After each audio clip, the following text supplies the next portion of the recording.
Bonjour à toi, j'espère que tu vas bien en cette magnifique journée.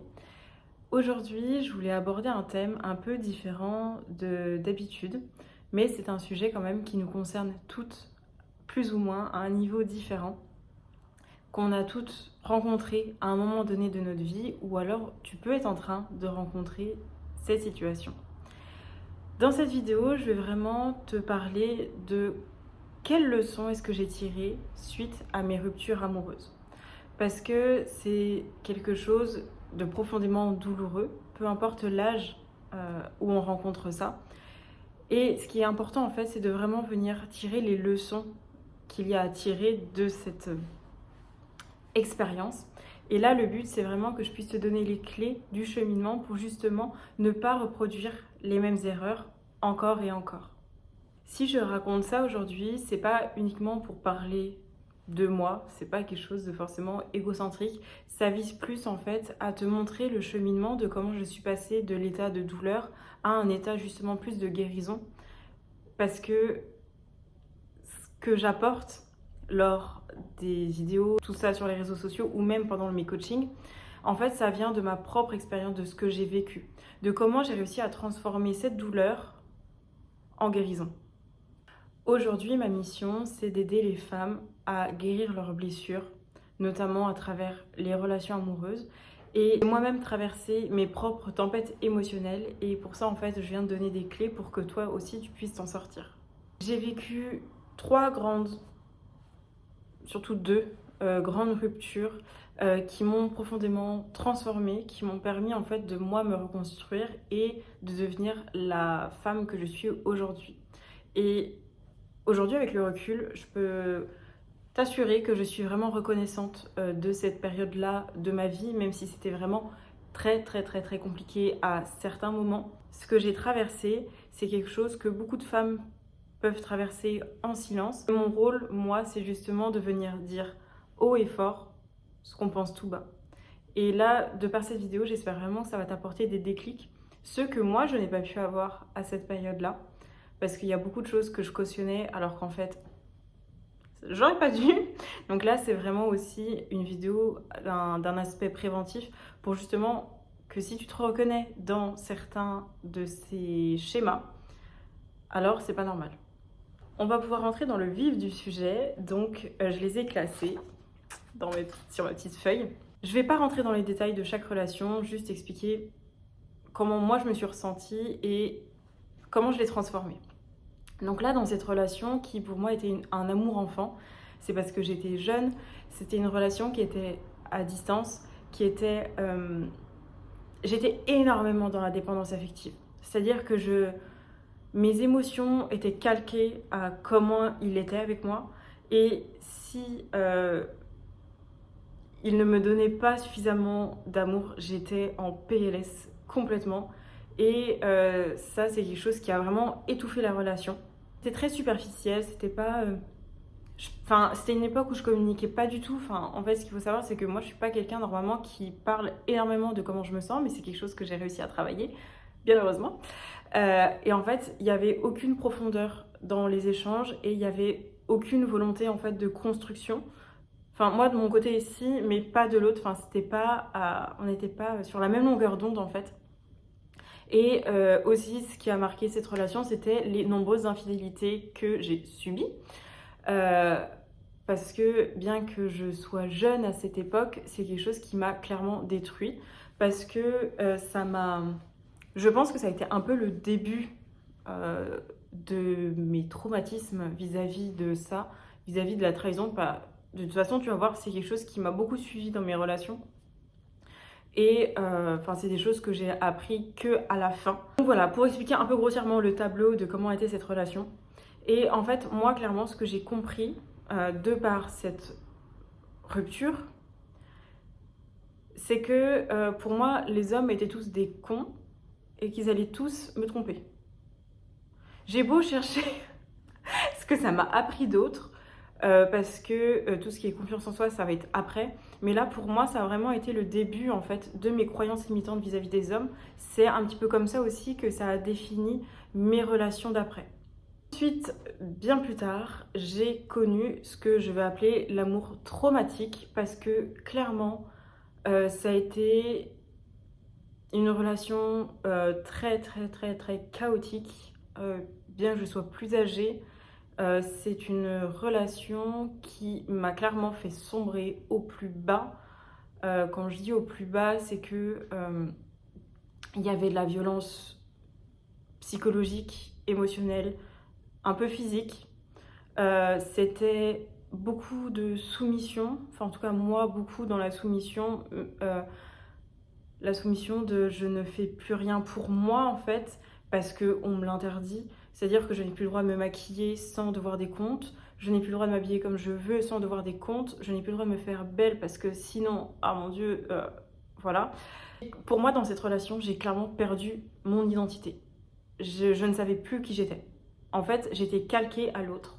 Bon, évidemment, il y avait encore un schéma là de dépendance, mais là, c'est la dépendance des deux côtés. C'était quelqu'un de hyper indépendant, mais en même temps qui avait besoin de moi, mais parce que c'était aussi dans la manipulation, domination, enfin, c'était un petit bazar pas très sympa. Mais bon, je suis là. Et aussi, un point très important, c'est que pendant cette relation, je suis tombée dans les méandres du développement personnel et de la spiritualité avec les liens d'âme. Et ça, je pense que c'est quelque chose qui m'a vraiment fait sombrer. Parce que j'étais persuadée que c'était ma flamme jumelle, que je devais accepter tout ce qu'il me faisait subir, que c'était à cause de son éducation qu'il était comme ça, que ci, que ça. Bref, je trouvais tout le temps des excuses à des comportements qui étaient complètement anormaux. Et ça, je m'en suis rendu compte que très très longtemps après. Ça, au fil des discussions, enfin, c'était quelque chose de pas très... voilà. Mais bon, gratitude pour ce qui s'est passé quand même. Et il y a aussi un point qui était important dans cette relation, moi, c'est que j'avais cette envie, de par le développement personnel, de vouloir m'améliorer, de vouloir devenir une meilleure personne et quitte, encore une fois, me perdre. Quelles sont les leçons que j'ai tirées de cette rupture? C'est que déjà, pour moi, la toxicité, c'est pas, on s'en rend pas compte pendant la relation. On s'en rend compte une fois qu'on sort de la relation. Parce que là, clairement, quand je me suis séparée, quand on s'est séparés, j'avais l'impression de revivre. La dernière chose que j'ai compris, c'est qu'on ne peut pas réparer quelqu'un qui n'a pas envie de se réparer. On ne peut pas guérir quelqu'un qui n'a pas envie de se guérir. Et ça, c'est, je pense, ce qui m'a coulé à ma perte. C'est-à-dire de tomber en fait amoureuse du potentiel. De voir que si il travaillait sur ci, ça et ça, ben en fait, ça serait un homme extraordinaire. Sauf que concrètement, ce qui s'est passé, c'est que il a pris ses trucs, il a pris ce que j'avais à donner en fait, et il n'a jamais changé. Et en fait, ça, je m'en suis rendue malade pour ça. Et je pense que ça, c'était un de mes défauts, c'est-à-dire, et je pense que beaucoup de femmes aussi tombent dans ce piège-là, c'est de tomber amoureuse du potentiel, de ce que la personne pourrait être dans notre tête. Du coup, dans les autres leçons que j'ai apprises, parce que ça m'a appris énormément de choses sur moi-même et sur les relations de manière générale, c'est qu'on peut aimer quelqu'un, mais ne pas s'entendre avec.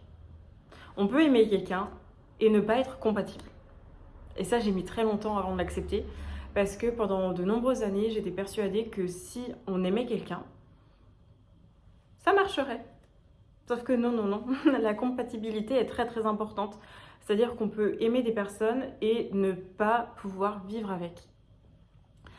J'ai compris aussi que l'intensité et l'amour, c'était deux choses bien distinctes. Aujourd'hui, je suis vraiment persuadée que l'amour, c'est quelque chose de doux. C'est pas quelque chose qui fait vivre des montagnes russes émotionnelles, passer par des hauts et des bas très très bas, quitte à se saboter soi-même. Parce que j'étais vraiment, par exemple, arrivée à des stades où en fait j'étais consciente que j'étais malheureuse, mais impossible de partir parce que en fait j'étais complètement accro à cette intensité-là. C'est-à-dire que un jour c'était merveilleux et la semaine d'après c'était la descente aux enfers. Mais j'étais tellement accro à cette intensité-là, à ce que ça monte très haut, mais que bon bah si ça redescend c'est pas grave, on a l'habitude, hein, c'est comme ça. C'est vraiment quelque chose que j'ai compris et aussi je me suis demandé à un moment donné si j'étais pas simplement addict à l'intensité. L'intensité des relations, l'intensité des débuts de relations, parce que c'était quelque chose qui me faisait sentir en fait vivante. Aussi, j'ai compris que, bien après, que accepter les miettes ne ferait pas de moi quelqu'un qu'on pourrait encore plus aimer que les autres, bien au contraire. Parce que justement dans cette relation, je me suis vraiment contentée des miettes, et encore plus que des miettes, des micro-miettes. Après, là c'est avec le recul. Évidemment que sur l'instant, pour moi, ça me paraissait énorme. Et j'étais persuadée que je demandais trop.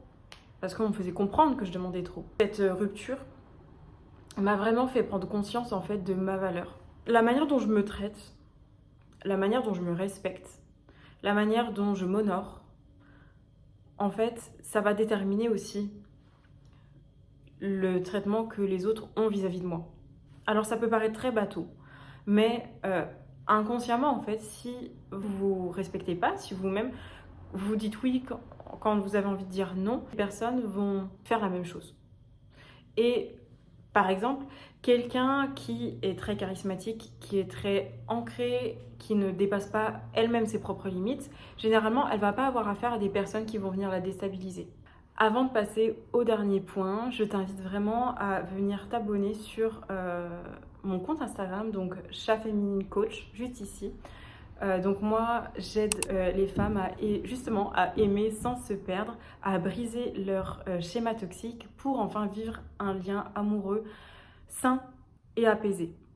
Ensuite, la troisième rupture que j'ai eue, c'était pour moi un amour qui était plus doux.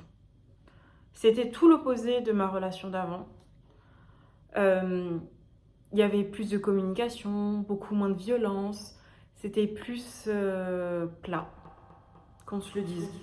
C'était plat. Parce que moi, j'étais quand même à la recherche de cette intensité-là. J'étais à la recherche de ce petit truc qui faisait que je me sentais vivante. Mais ça, c'est de par, je pense, l'addiction un peu à l'intensité que j'avais juste avant et de tous les traumatismes qui étaient complètement réveillés. Et en fait, là, ce que j'ai compris, c'est que l'amour, ça ne suffit pas. La compatibilité, ça ne suffit pas non plus. C'est-à-dire qu'on peut aimer quelqu'un, être compatible, mais s'il n'y a pas d'effort, ça ne marchera pas. Et ça, j'ai vraiment mis aussi longtemps à le comprendre, parce qu'on dit tout le temps, oui, ça suffit, si on est compatible, ça suffit. Non, en fait. On a besoin de faire des efforts. On a besoin de s'accommoder avec les personnes pour pouvoir s'entendre. Et ça, c'est quelque chose que j'ai compris que bien après. C'est qu'une relation, pour qu'elle marche, ça doit venir des deux côtés. Et ça aussi, c'est un motif par rapport à mes relations, c'est que j'ai toujours porté les relations. J'ai toujours fait en sorte que les relations marchent parce que moi, je me pliais en 28 000, clairement. C'était même pas en 4, je me pliais pour que l'autre, en fait, se sente bien, pour que l'autre se sente heureux, pour que lui soit épanoui. Mais moi, personne. Moi, il y avait personne qui se pliait en 4 pour moi, même pas moi-même. Ce que tu veux, toi, n'est pas forcément ce dont tu as besoin. Ça, c'était quelque chose aussi que j'ai eu du mal à accepter. Parce que j'étais persuadée que c'était la relation que je voulais. Parce que c'était très dans la douceur, très dans communication, etc. Mais c'était pas suffisant pour moi. C'est-à-dire que je suis quelqu'un, quand il y a un problème, il faut qu'on règle le problème. Il faut que ce soit trié, classé, archivé dans mon cerveau pour qu'après je n'ai plus à ressortir ce tiroir. Et ça, c'est quelque chose qui peut déstabiliser plus d'un homme parce que je vais avoir tendance à creuser pour que ce soit vraiment réglé. Et ça, je l'ai vraiment compris, c'est que cette relation-là ne m'apportait pas ça. Parce que c'était trop doux en fait. Enfin, pour moi, c'est ça, cette relation-là, c'est que c'était trop... Voilà quoi. C'était trop platonique en fait. Et ça, j'ai mis beaucoup de temps à l'accepter parce que je culpabilisais énormément, parce que ça reste quelqu'un d'extraordinaire, cette personne. C'est pas quelqu'un de méchant, loin de là. Euh, mais c'est juste que moi, ça m'a essoufflée, ça m'a étouffée, parce que, encore une fois, en fait, j'essayais de rentrer dans une case qui ne me correspondait pas. C'est-à-dire que je suis quelqu'un de très libre. J'ai des aspirations, j'ai des objectifs, une créativité. Et si la personne en face n'est pas capable de l'accueillir, bah en fait, ça n'ira nulle part. Et ça aussi, c'est quelque chose que j'ai appris à mes dépens. C'est que souvent, on peut penser qu'on demande trop à la personne ou alors que c'est pas assez, etc. Et là, ce que j'ai vraiment assimilé de par cette relation, c'est que c'est pas que je demandais trop, c'est juste que la personne en face n'était pas capable d'accueillir ça. Et ça a vraiment changé, ça a été un sacré déclic aussi dans mes relations parce que pareil, j'avais des standards qui étaient élevés, je les ai baissés pour cette personne parce que je pensais qu'il fallait passer sur certains standards et en fait, ça a été la raison de la rupture. Parce que les standards que tu as sont déterminants pour une relation. Et aussi, la plus belle chose que cette rupture m'a apporté, c'est que ça m'a permis en fait de reprendre confiance en l'homme. Parce que donc les deux relations d'avant m'ont vraiment créé des blessures entre guillemets, même si c'est qu'une résonance par rapport à l'amour. Et là, cette relation, ça m'a vraiment permis de prendre conscience en fait que les hommes bien existent et qu'il y en a. Simplement, si on est câblé sur la mauvaise fréquence, ben en fait, on va pas les voir, on va pas les entendre, on peut pas se connecter à eux. Et quand on ouvre ça, ce canal-là de se dire, oui, les hommes bien existent, il y en a dans la rue, il n'y a aucun souci, mais il faut juste être capable, en fait, de se connecter à eux. Et ça, c'est vraiment ce que j'ai compris par rapport à cette rupture, c'est que toutes les croyances limitantes que j'avais pu avoir par rapport à l'amour, ben en fait, étaient fausses. Et ça, c'est quelque chose qui est assez déstabilisant, je trouve, quand on a traversé tout ça et de se rendre compte que la vie qu'on projette est simplement celle de notre tête, celle de notre imagination. Ces trois histoires, elles m'ont vraiment permis de comprendre que la clé vient de soi-même. C'est-à-dire que tu peux pas demander à l'autre personne de changer. Tu peux pas demander à l'autre personne de répondre à tes besoins parce que c'est pas comme ça que tu seras heureuse en fait. Tu seras heureuse quand toi-même tu réussiras à répondre à tes propres besoins, que tu pourras t'écouter et agir en conséquence. Le point commun de ces trois relations, c'est déjà de 1, c'était moi qui portais tout dans les relations. Et le deuxième point commun, c'est que quand j'aime à m'en perdre. Et ça, c'est quelque chose pour lequel beaucoup de femmes s'identifient. Parce que quand on aime quelqu'un, on va avoir tendance à tout faire, tout donner, à faire en sorte que l'autre soit dans son petit cocon, etc. Quitte à oublier soi-même ses propres passions, ses propres passe-temps, sa propre identité en fait. Oublier en fait tout ce qui nous rend nous. Et ça, pour le coup, je reste vraiment persuadée qu'un homme, le vrai, ne nous demandera jamais de devenir une femme forte, une femme qui se bat pour la relation, une femme qui fait ci, qui fait ça. Non. Je reste vraiment persuadée qu'un homme, lui, nous invite simplement à être nous-mêmes, sans masque, de manière authentique. En fait, c'est la version de toi qui vient définir les relations amoureuses dans lesquelles tu vas te trouver. Et ça, c'est une chance, parce qu'en fait, tu peux réécrire cette version de toi. Tu peux guérir tes traumatismes, tu peux guérir ces schémas répétitifs, tu peux reprendre confiance en toi, tu peux retrouver ta valeur. Mais tout ça, ça demande juste un choix de ta part, c'est celui de passer à l'action. Sur ce, j'espère que cette vidéo t'aura apporté des clés. N'hésite pas à me dire en commentaire si tu t'es retrouvé dans certaines situations que j'ai évoquées.